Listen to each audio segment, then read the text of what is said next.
to the first cockatoo and said, once upon a time, there was a prince and a princess. Blank, blank. And when that said blank, blank, go to full shot now. When it said blank, blank, this next one went blank, blank. And 40 cockatoos went blank, blank, blank, blank, blank, blank. And Richie went insane with the point and started killing the bird. Wham, wham, wham. Live television is unpredictable, but when you add alcohol to the mix, it becomes absolute chaos. From setting the studio on fire to swearing on national TV, Johnny Carson had his hands full. Get ready for the 8 most unhinged, disastrous, and hilarious guest appearances in The Tonight Show history. Let's count them down. 1. Johnny Carson panics as a drunk Peter O'Toole unleashes absolute chaos. Because what happened? You came on the show one night, and we'd never met, and I said, well, Peter, it's nice to have you here. And you said something like, and I said, well, it's, I've enjoyed your work, and how long are you planning to be here? And Peter said something to the effect of, well, it's quite good. And I said, what the hell is going on? I said, I didn't know whether you were putting me on. Then I thought that this horrible thing crossed my mind. I says, he's bombed out of his gourd. What makes Peter O'Toole's rare televised intoxication legendary is an upcoming absurd defense about simple manners. Was a journey back from Japan. Right, that was it. And we'd left on Monday and arrived in the United States on Sunday, which alarmed me. Yes. And coming from Japan, one indeed stops at lots of places, Hawaii and all over. And it coincided, our stopping, with the cocktail hour. Aha. Everywhere we went, it was the cocktail hour. And one doesn't want to be discourteous? Of course not. Blaming his excessive alcohol consumption on basic courtesy, this chaotic actor initiates a dangerous localized inferno next. I think the end of your cigarette flew out into our couch, and you just set your chair on fire. There, I do a lot of that. I'm not very good with ash. Didn't want to alarm you, but I think when a guest is on fire, the host should say something. Because otherwise it looks like it. To follow that terrifying furniture blaze, our unpredictable guest unleashes a bizarre animal noise without warning. It's a very good impression of a cow. You just... Man, Don't smoke anymore. No, I'm not. Okay. While that strange farmyard imitation creates immense confusion, an impending tobacco mishap threatens immediate disaster. Well, I've known this work since, what, 1970? Did you take your cigarette out of that before you put it in your pocket? I hope to.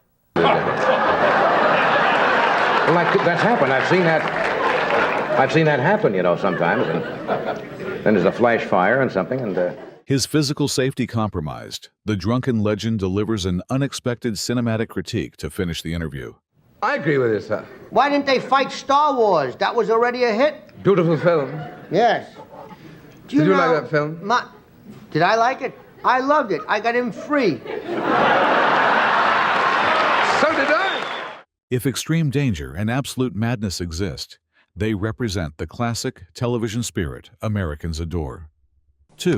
Johnny Carson regrets taking a sip from a heavily drunk Dean Martin's cup. Through sheer drunken brilliance, Dean Martin orchestrates a spectacular upcoming deception against his own television host. I wasn't here then. Well, that was Monday night. They had that Rainier guy from, Bob Reiner. Rob Reiner. Rob, yeah. Huh? It's close to Rainier, yeah. Grace Kelly's husband? Were you? What? No, that's Prince Rainier. Oh, him. Yeah. Establishing his intoxicated confusion with names, this beloved star creates a bizarre television crime narrative next. No, I play the owner of, imagine me, the owner of a casino in Vegas. No. Yeah. And some of my friends are killed, so I called the girls, and they helped me find the killer. Ah. Yeah, who happens to be Jerry.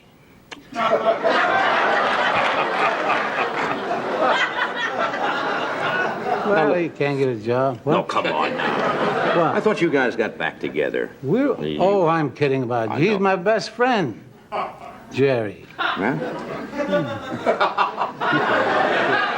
Although that fake murder plot produces immense laughter, an impending innocent host defense invites complete disaster. Is this, now let's dispel this myth once and for all. What? About the drinking and all the jokes and so forth. You know, everybody's made the jokes for years. I've been guilty of making the jokes, and it's, you don't drink that much, do you? What do you mean? It's a prop more than anything. You come on. This ain't no prop. Oh, come on. I know. Juice. You put juice in there, and everybody says, look at Dean, he's up there, and how can he do a show and drink that way? I've seen you in the MGM, and you sit there and all during you sip this, and it's... To prove his sober status, the confident interviewer consumes a massive mouthful of strong liquor. You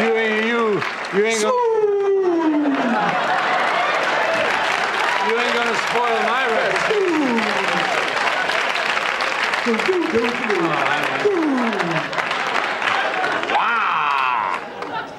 That's good. I'm not a drunk. Good apple juice. Huh? That's good apple juice. I drink moderately. Yeah. His beverage secret revealed, our unfazed guest shares a dark family anecdote before ending the segment. But hey, it's good. That's good. I love to drink, smoke, girls. I had an uncle. Yeah. 2 cartons of cigarettes a day. Yeah. 2 quarts of... Booze every day. 2 girls a night. Lots of women. He died, he was 24. 24.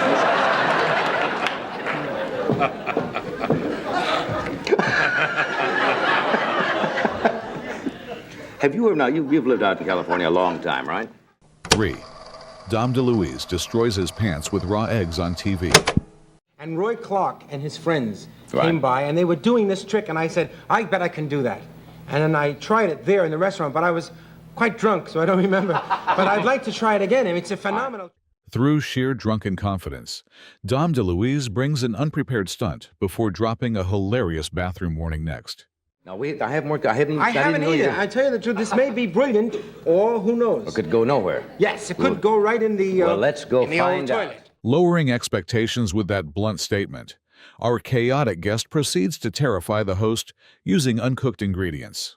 How do you feel, John? Well, I don't, is this... Yes, this is going to be good. Now, the eggs, these are all, they're not hard-boiled or anything. They're still raw, you know? Okay. Let me just take a... Let me... Just in case it doesn't work. Wait, just let me prove to you that the eggs Oh, are yeah, raw. yeah, I They're all... Okay, the eggs are all raw. Just okay. in case this doesn't work. To prove his destructive potential, the confident magician sets up a spectacular upcoming wardrobe disaster. I hope if it gets warm in here, I'm an omelet. Is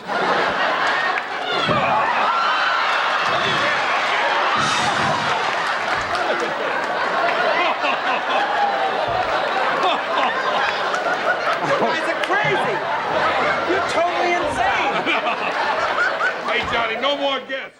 What makes this ruined outfit perfect is an impending sarcastic host question about hidden medical dangers. How am I going to explain this to my wife? Where you been, hon? I mean... Yeah. What are you doing with the cholesterol in your shorts?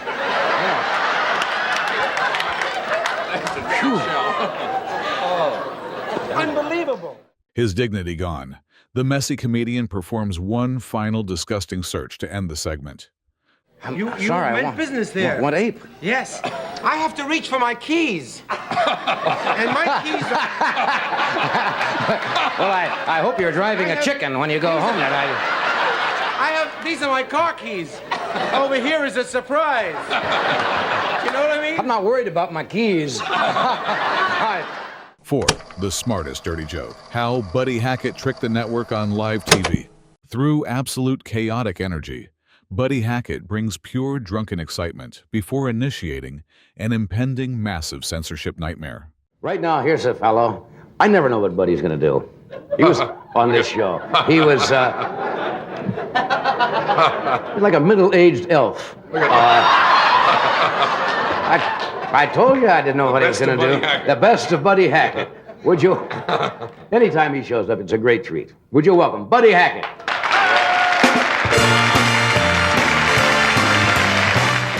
Establishing his unhinged television presence, this wild comedian creates a clever broadcast loophole for forbidden language ahead.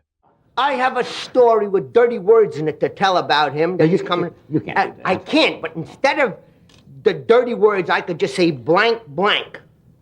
And everyone could fill in their own dirty words. Can I tell that story? Sure, go Well, ahead. that's You another- better say yeah, John, or so help me, you're gonna get one. That's a whole new approach. As far as I'm concerned, I'm game. All right, look at this now. To combat standard interview questions, our unpredictable guest unleashes an unstoppable wave of intense comedic momentum. We'll put William Demers over here. And now, in honor of Marcel Marceau, Yes? he better not open his mouth. In his honor, I'm gonna tell a story about Yves Montand. Oh, you are? Come to think of it, he may not get out here. Oh, no. I'm running hot. I'm going to go good like this.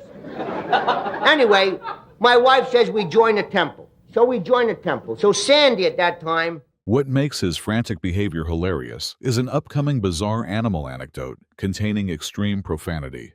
The fish on the gelatins and it start to heat up. And it smell from fish. The seal run right to the footlights and stick their nose and burn their noses, see? Now, what he did with the cockatoos would be in cages, and when the guy was away, he'd go in and he'd try to train them to say, instead of saying the story, he'd say to them, blank, blank.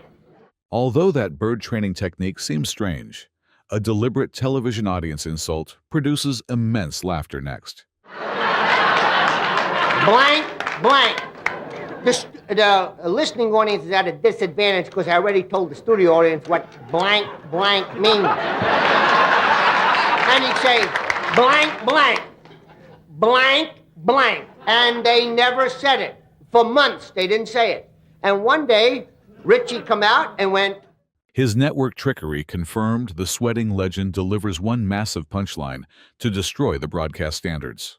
To the first cockatoo and said, once upon a time, there was a prince and a princess. Blank, blank. And when that said blank, blank, go to full shot now. When it said blank, blank, this next one went blank, blank.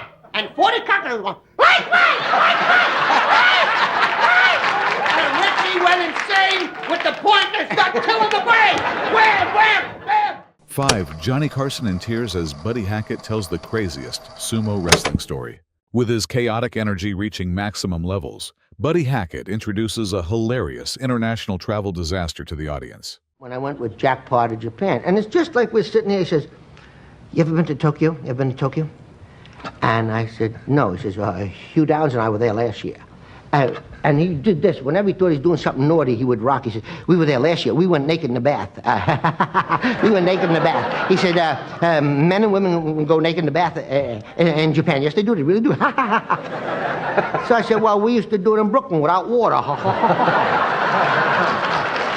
So now he says...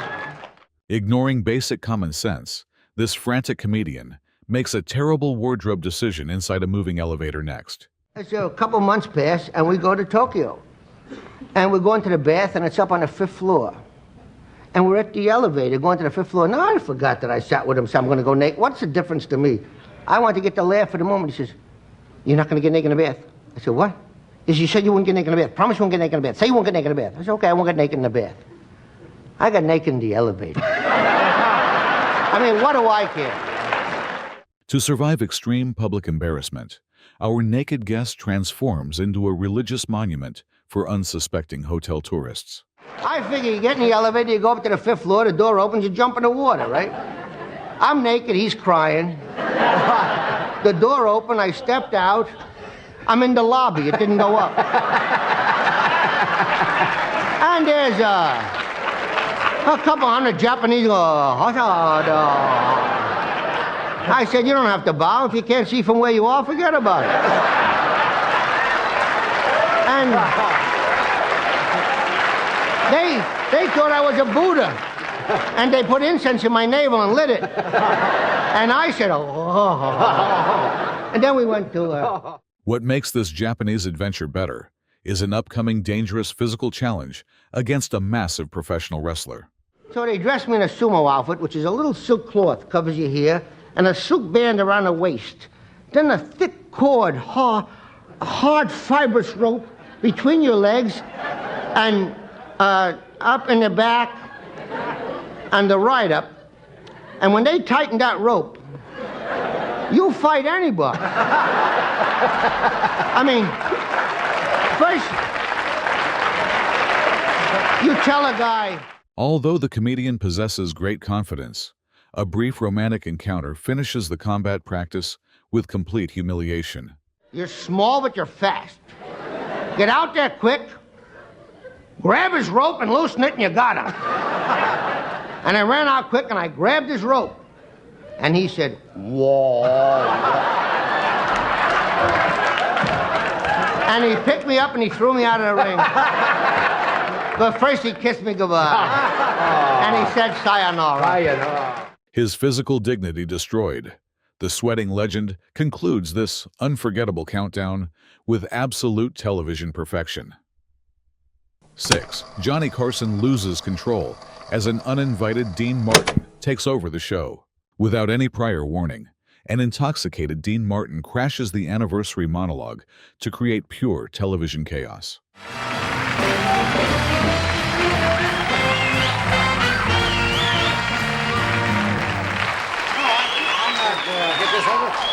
No, I'm not. I just dropped in because I come to wish you a happy anniversary, but it seems to me it's impossible for you to have an anniversary. You've only been married 7 months. Welcome to the club.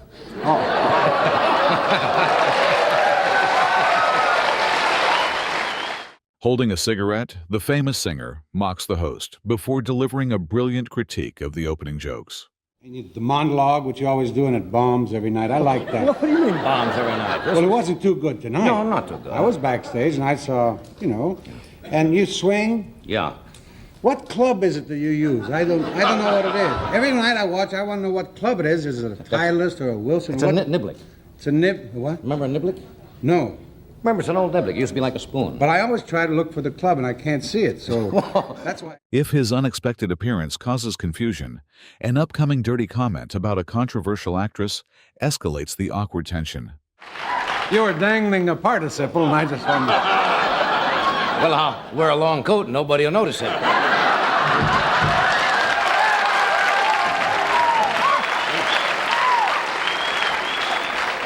You ever thought of getting a partner again? Oh, no. I tried Linda Lovelace, but she said she had it up to here. How this unapologetic star addresses his famous alcohol consumption creates another classic moment of brutal honesty ahead.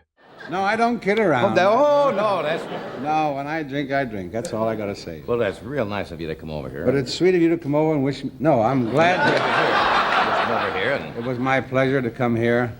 And, I don't know why. I was... But I do watch you every night. You were in the building anyway. No, but you are something. For 11 years, you have been something. Although the conversation seems sincere, a surprising confession about old television rivalries brings immense laughter next. I start to figure out when I first come on, and I didn't come on till you were after you had already been on for 2 years. Is that right? Yeah, and it was such a stupid thing. I felt a loyalty to Jack Parr because I'd been on with him so much. Yeah. And the first 2 years you were on, I'm thinking, gee, what a nice guy. I like to know that guy. And I didn't want to go on because I was loyal to Jack Parr. Right. And he didn't talk to me. Never talked to you after the show was up? No. His legendary status cemented, the wandering guest finishes his invasion by sharing a bizarre adult joke about sneezing. He says, every time I sneeze, I have this complete gratification that comes from a way of having connubial fulfillment.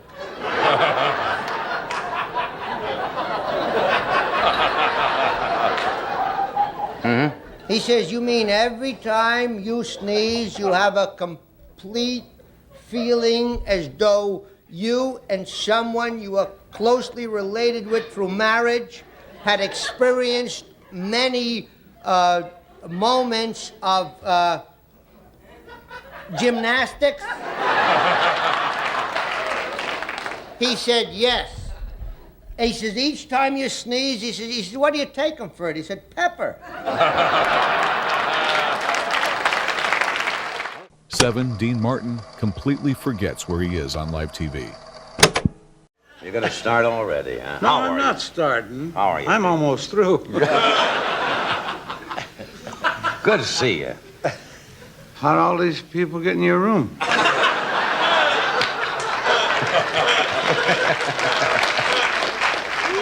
I'll let you know. With his television drunkenness reaching epic status, Dean Martin reveals a bizarre upcoming birthday plan for another famous singer. One thing, that there's going to be at least 110 people watching you tonight, because I'm going to Frank's house. You know, it's his party. It's his 60th birthday. And we're all going to get in his bed and watch you. Well, that ought to be cozy, a little group. Yeah, if they aren't watching, I guess the Coats will be watching you. Yeah. Someone will be watching you. Did you get Frank something special? Creating immense confusion about spatial dimensions, this iconic star challenges the standard studio furniture next. Here, use my coffee. What the hell, you? I remember that from 8 years ago or something. Remember that? Yeah. You know, at home, this desk looks bigger. It is bigger at home. Well, we'll ask Joanne if it is bigger at home. Joanna. Joanna. There's an A on the end of that. To fix a minor physical irritation, our unpredictable guest performs an unexpected medical procedure on national television. I have a hangnail. I'm sterilizing it. Anyway. Oh, don't throw it away.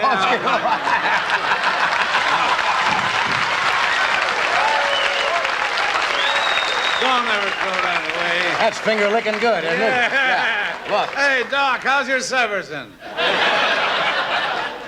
You don't do many outside shows, do you? What makes this interview hilarious is an impending passionate rant about casino mathematics. $400 or $500 and get out. Do you gamble when you're up there? Me gamble? Me? I was a croupier for 11 years, and you asked me if I would go up against them tables. Do you know that those tables are not there to be beaten? Do you know that the percentage will get you? Why don't you stop me when I'm yelling like that? You asked how many guys break. Although the conversation seems chaotic, a brilliant comedic setup creates immense laughter ahead. They actually put that thing together? I didn't know that. You said it the best. Everybody says, I didn't know that, or I didn't know that. But you said it the best. I didn't know that. I practice a lot. See how I set you up? I'm a straight man. His impressive television legacy secured, this ultimate drunk guest concludes our countdown with absolute perfection. 8. Shelley Winters creates absolute hilarious tension on The Tonight Show.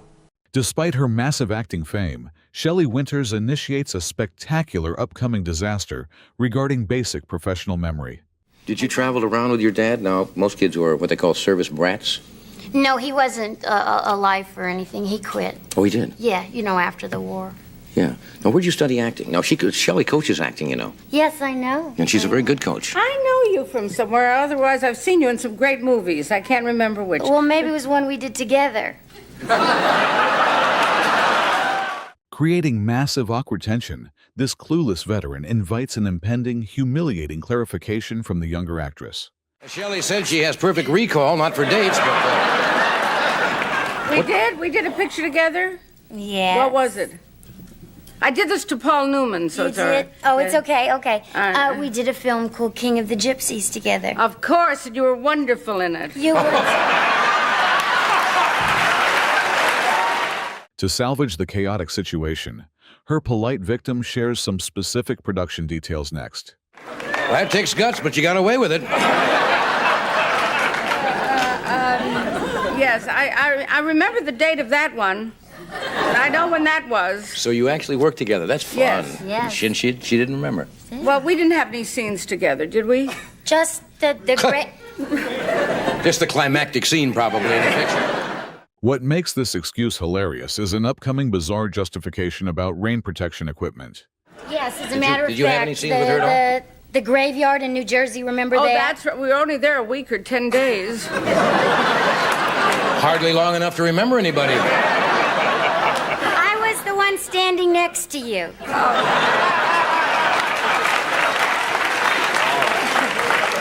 But you were holding an umbrella? Yes! That's it! Because her current defense fails, the forgetful star offers a humorous anecdote about another cinema icon. Now, you had to luck in sooner or later. Yes. Once I did this show with Paul Newman. You a long done time how could ago. you not remember being in a picture with Paul Newman? Let me tell you. And we're both in the board of directors of the Actors Studio. We know each other a long time. And we were like sitting, talking about something, and you said, have you two ever done a film together? And I said, no. If ignoring a young co-star seems bad, forgetting an intense romantic scene creates pure television comedy. And Paul Newman looked at me sort of strangely, even stranger than you just looked at me, and said, what was I in Harper? Chopped liver? But in Harper, I was supposed to have been drunk through the whole picture. Her credibility destroyed, our bewildered guest delivers one brilliant punchline to end this awkward encounter. Yes. And he said, I made love to you for 3 days. But he didn't have an umbrella. So we'll be right back. Stay where you are. Know each other well. Okay, we just have time to thank everyone.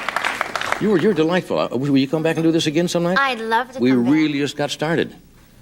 Okay, and good luck on Ghostbusters. And what do you got now coming up? Johnny Carson's patience truly deserved an award after dealing with these chaotic legends. Which of these unhinged moments made you laugh the hardest? Let us know your favorite disaster in the comments below. Don't forget to like, subscribe, and hit the bell icon for more classic television madness.